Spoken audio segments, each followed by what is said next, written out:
नमस्कार दोस्तों, मेरा नाम कुलदीप है। मैं आपके समक्ष आज इस वीडियो में एक ऐसा केस लाने वाला हूं जो एक एम्प्लॉय के ट्रांसफर से रिलेटेड है, जिसमें सुप्रीम कोर्ट ऑफ इंडिया ने अपना जजमेंट दिया है। ये जजमेंट मेरे हिसाब से बहुत ही इंपॉर्टेंट जजमेंट है, क्योंकि मैंने देखा है कि अक्सर कई कंपनियों में एम्प्लॉय की ट्रांसफर को लेकर हमेशा विवाद रहता है और कई बार कई एम्प्लॉयज अपने ट्रांसफर को लेकर, अपने स्थानांतरण को लेकर कोर्ट में चले जाते हैं। तो आइए देखते हैं इस पर्टिकुलर केस में क्या हुआ, किन किन कोर्टों ने क्या क्या जजमेंट दिया और अंत में सुप्रीम कोर्ट ऑफ इंडिया ने क्या जजमेंट दिया। सो ये केस है Godrej and Boyce manufacturing company limited versus Rameshwar P Gawade का। तो आइए देखते हैं इस केस को। What exactly happened in this case? हुआ यूं कि Godrej and Boyce manufacturing company limited की शिरवल एक जगह है महाराष्ट्र में जो पूना और सातारा के बीच में आती है। यहां पर इनकी इंटीरियर डिवीजन की एक फैक्ट्री है। इस पर्टिकुलर फैक्ट्री के कुछ एम्प्लॉइज को गोदरेज ने ट्रांसफर लेटर दिया। ट्रांसफर लेटर वॉज डेटेड 2 जून 2018। ये जो एम्प्लॉय थे जिन्हें ट्रांसफर लेटर दिया गया था, ये टेक्निकल स्टाफ थी गोदरेज की। अब हुआ यूं कि इस ट्रांसफर लेटर के मिलते ही इन पर्टिकुलर एम्प्लॉयज ने जाकर कंप्लेंट कर दी यूनियन को। और इन एम्प्लॉयज का ये कहना था कि इन लोगों ने कुछ समय पहले कुछ कंपनी के समक्ष डिमांड प्रस्तुत की थी, and these demands were related to certain benefits to the employees।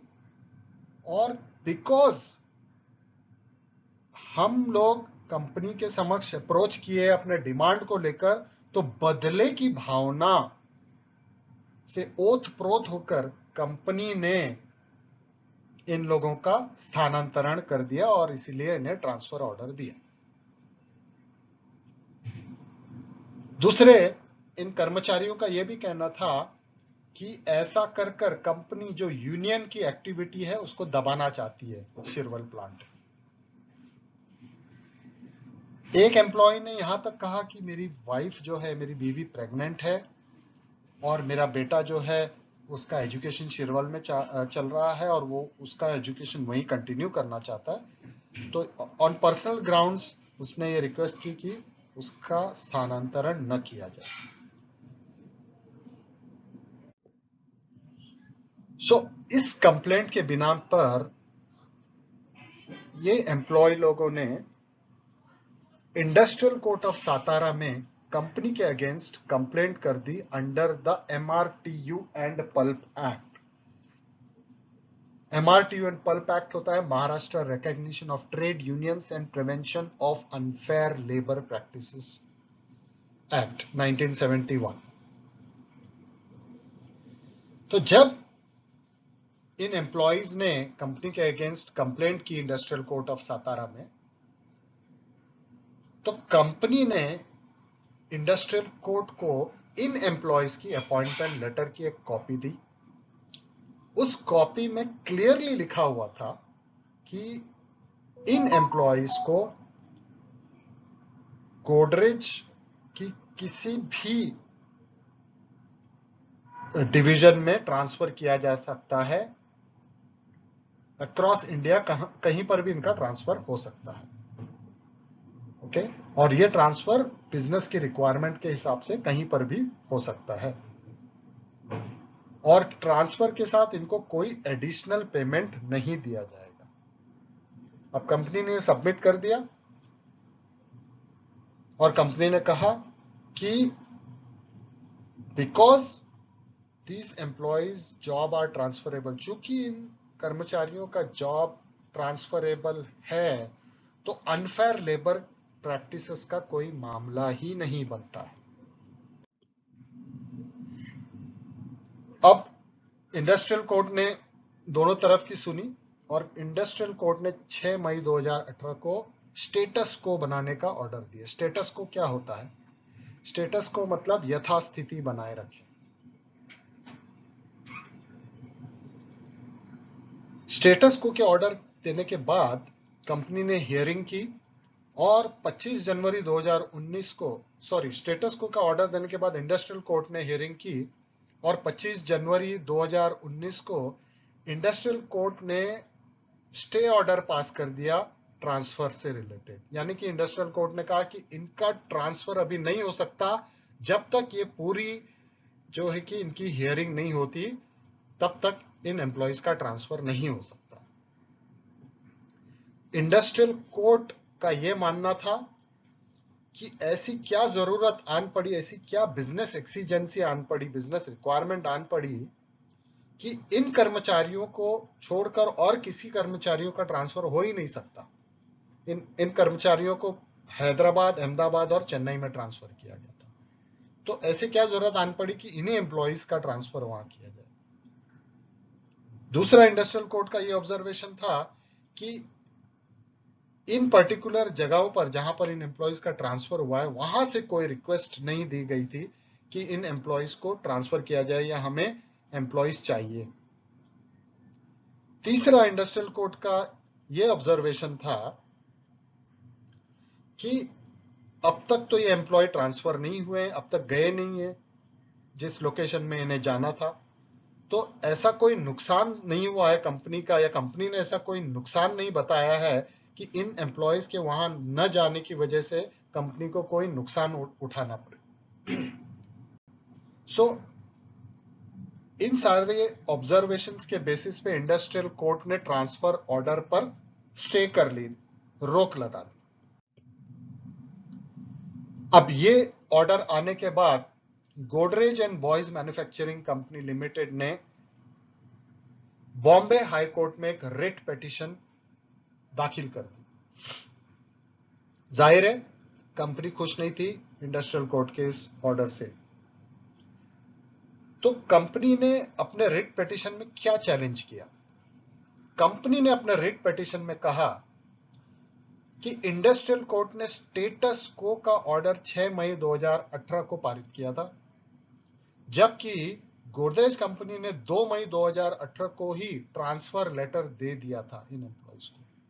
तो स्टेटस को यानी यथास्थिति बनाए रखें का मतलब यह होना चाहिए कि चूंकि इन एम्प्लॉइज को 2 मई 2018 को ही ट्रांसफर ऑर्डर दे दिया गया था, तो स्टेटस को का मतलब होना चाहिए कि इन एम्प्लॉइज का ट्रांसफर हो जाना चाहिए।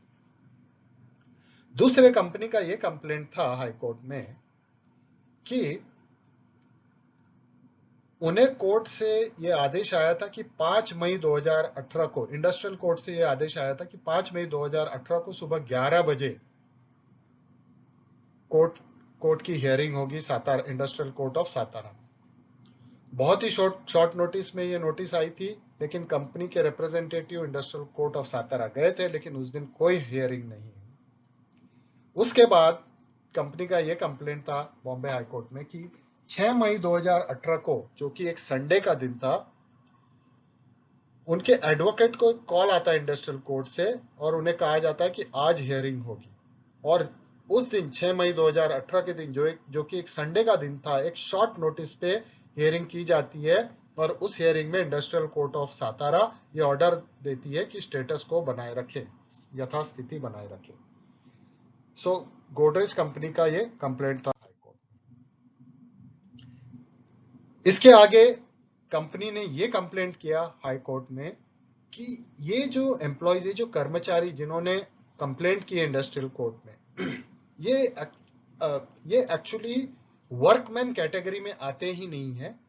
कंपनी की एक के बैंड है और उस के बैंड में आते हैं ये एम्प्लॉय, और इस के बैंड में जो भी एम्प्लॉय आता है वो वर्कमैन कैटेगरी में नहीं होता है, वो मैनेजमेंट कैडर का एम्प्लॉय होता है। तो इसलिए ये जो एम्प्लॉय कह रहे हैं कि ये इन्होंने MRTU एंड पल्प एक्ट के तहत कंप्लेंट की है। तो एमआरटीयू एंड पल्प एक्ट में कौन कंप्लेंट कर सकता है? जो वर्कमैन होता है। और ये एम्प्लॉय जो है ये section 2S of industrial dispute act 1947 के तहत जो वर्कमैन की डेफिनेशन है उसके तहत आते ही नहीं है। तो इसलिए ये कर्मचारी एमआरटीयू एंड पल्प एक्ट के तहत रिलीफ नहीं मांग सकते। इसके अलावा गोदरेज कंपनी ने बॉम्बे हाई कोर्ट में एक बॉम्बे हाई कोर्ट का ही जजमेंट का रेफरेंस दिया, जो बॉम्बे हाई कोर्ट ने Wimco limited versus Wimco employees union and another one के केस में दिया था, जिसमें बॉम्बे हाई कोर्ट ने इंडस्ट्रियल कोर्ट को यह कहा था कि यदि कोई कंपनी ट्रांसफर ऑर्डर देती है किसी एम्प्लॉय को और उस ट्रांसफर और कंपनी के एम्प्लॉयमेंट क्लॉज में अगर ट्रांसफर के बारे में उल्लेख है तो ऐसे केसों में इंडस्ट्रियल कोर्ट को इंटरफेयर नहीं करना चाहिए। तो गोदरेज कंपनी ने बॉम्बे हाई कोर्ट से कहा कि चूंकि हमारे एम्प्लॉयमेंट टर्म्स में ट्रांसफर का क्लॉज है, उसके तहत हमने इन एम्प्लॉयज को ट्रांसफर ऑर्डर दिया है, इसलिए इन एम्प्लॉयज को अपने नए लोकेशन में अपनी ड्यूटी के लिए चले जाना चाहिए।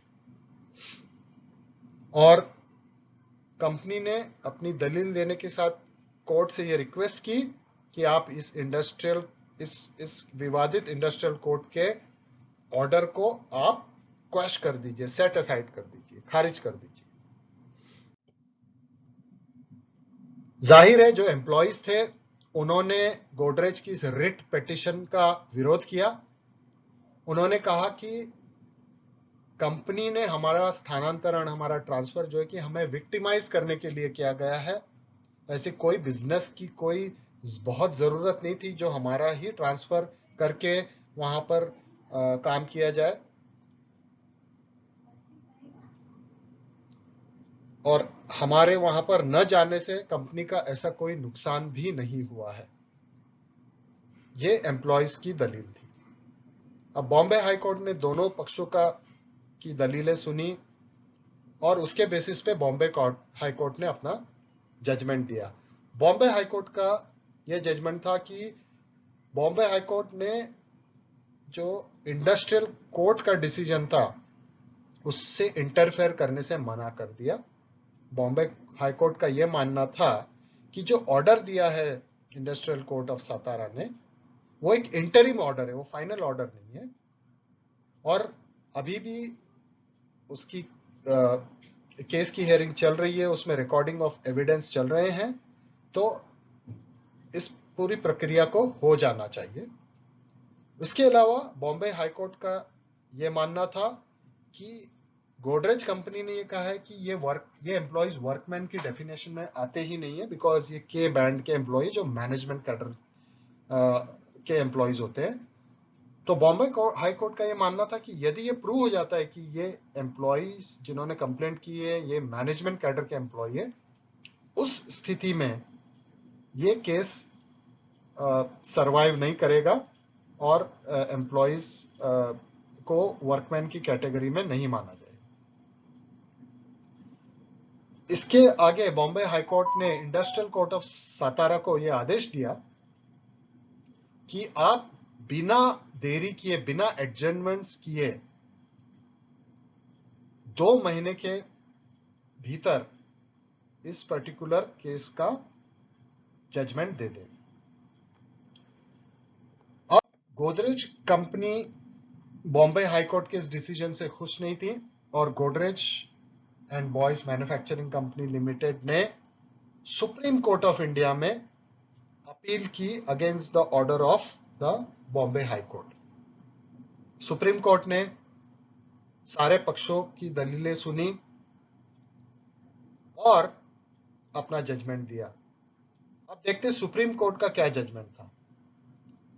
सुप्रीम कोर्ट का यह जजमेंट था कि एम्प्लॉयज के एम्प्लॉयमेंट क्लॉज में क्लियरली ट्रांसफर के बारे में कहा गया है और एम्प्लॉयज ने वो एक्सेप्ट किया हुआ है।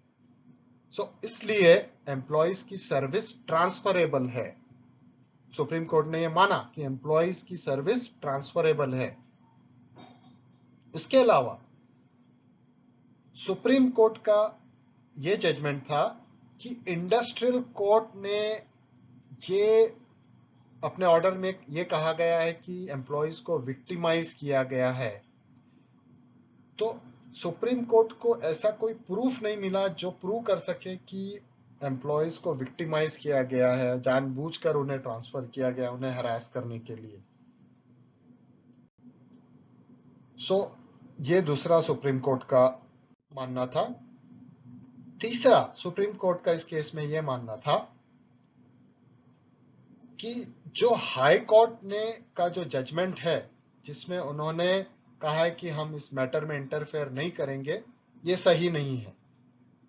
सुप्रीम कोर्ट ने Godrej and Boyce manufacturing company limited की अपील को एक्सेप्ट किया और बॉम्बे हाई कोर्ट के डिसीजन को सेट असाइड कर दिया। इसका नतीजा क्या हुआ? इसका नतीजा यह हुआ कि इंडस्ट्रियल कोर्ट ऑफ सातारा ने जो जजमेंट पारित किया था, जिसके तहत उन्होंने ट्रांसफर को रोक दिया था, वो इंडस्ट्रियल कोर्ट ऑफ सातारा का ऑर्डर कैंसिल कर दिया, सेट असाइड कर दिया। Further supreme court of India ने इंडस्ट्रियल कोर्ट ऑफ सातारा को कहा कि आप इस पर्टिकुलर केस को 4 महीने के भीतर इसमें अपना जजमेंट दे देना। और finally supreme court of India ने यह कहा कि यदि एम्प्लॉयज ये जो ट्रांसफर दिया था, ये एम्प्लॉयज अपने ट्रांसफर्ड लोकेशन में ज्वाइन करते हैं 2 हफ्ते के भीतर, उस स्थिति में उन एम्प्लॉयज की वेजेस उन्हें पे की जाए और उन्हें नौकरी में बहाल किया जाए। ये था सुप्रीम कोर्ट ऑफ इंडिया का जजमेंट जो कंपनी के फेवर में रहा, Godrej and Boyce manufacturing company limited के फेवर में रहा। अब देखते हैं यहां से इस पर्टिकुलर केस से हमें क्या सीख मिलती है। तो सीख में, लर्निंग्स में हम पहले देखते हैं एम्प्लॉयज को क्या लर्निंग मिलती है। यदि आप एम्प्लॉय हैं तो इस पर्टिकुलर केस में हमें देखना चाहिए कि यदि कोई ट्रांसफर का क्लॉज हमारे अपॉइंटमेंट लेटर में है तो उस स्थिति में हम ट्रांसफर को मना नहीं कर सकते हैं। यदि कोई एम्प्लॉय ऐसी स्थिति में कोर्ट में चला जाता है तो वो अपना कोर्ट का और अपने कंपनी का टाइम वेस्ट कर रहा है। Now let's see what are the learnings for the organisation. कंपनियों को क्या लर्निंग है इस पर्टिकुलर केस से? कंपनी को ये लर्निंग है कि यदि आप अपने एम्प्लॉयज का जॉब को ट्रांसफर देना चाहते हैं तो आप ये इंश्योर कीजिए कि उनके अपॉइंटमेंट लेटर में ट्रांसफर का क्लॉज मेंशन किया गया है।